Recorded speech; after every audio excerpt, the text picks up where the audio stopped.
For a marriage-based green card, once you get married, what you have to do is start off with filing a petition to sponsor your spouse. If your spouse is in a different country, you would do what's called a consular processing. So the first step is to file the I-130, which establishes the relationship, the qualifying relationship. And once the visa becomes available, which for spouses it's immediately available, the file gets transferred to consular processing, where they'll receive an interview, and once they pass the interview, they'll obtain a visa, and then they'll arrive to the United States. In order for you to prove a good faith bona fide marriage relationship, there are certain things you can do. The supporting documents and evidence that you provide to immigration can include things like, the photos of marriage ceremony, things that you have together with your spouse, bank statements, your lease, if you own a house, your, deed of trust, and if you have any health insurance together, auto insurance. If you travel together, documents from your honeymoon, your itineraries, photos. Also, you can submit your marriage invitation cards. You can get supporting affidavits and letters from maybe guests at your wedding or some relatives that are familiar with your marriage relationship.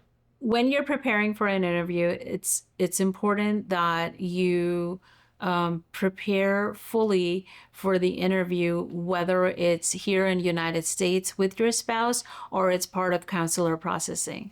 If the interview is consular processing, which means you're in a different country and you've now received your interview appointment, be sure when you arrive to the interview that you have reviewed the file, you have brought all the necessary documents and originals of any copies that you have submitted. Also, review your file that was submitted to immigration, so when they ask you questions, you're able to respond appropriately.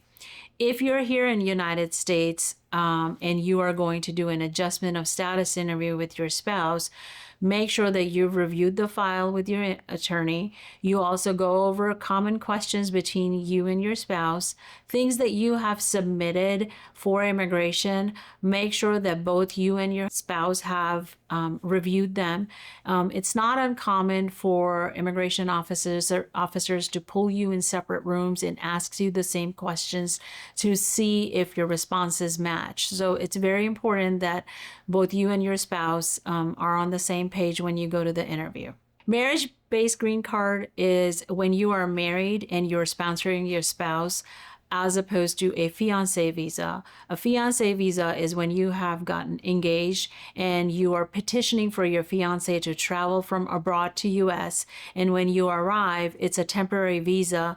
Once your fiancé arrives to United States, you have 90 days to get married to them and file an adjustment of status. So the difference is the marriage-based, you are already married and you're sponsoring your spouse. For a fiancé, you're notifying immigration and asking to allow your fiancé to visit United States to arrive and get married here in the United States. If you have questions about marriage-based immigration, give Kamala Law Firm a call. We can help you.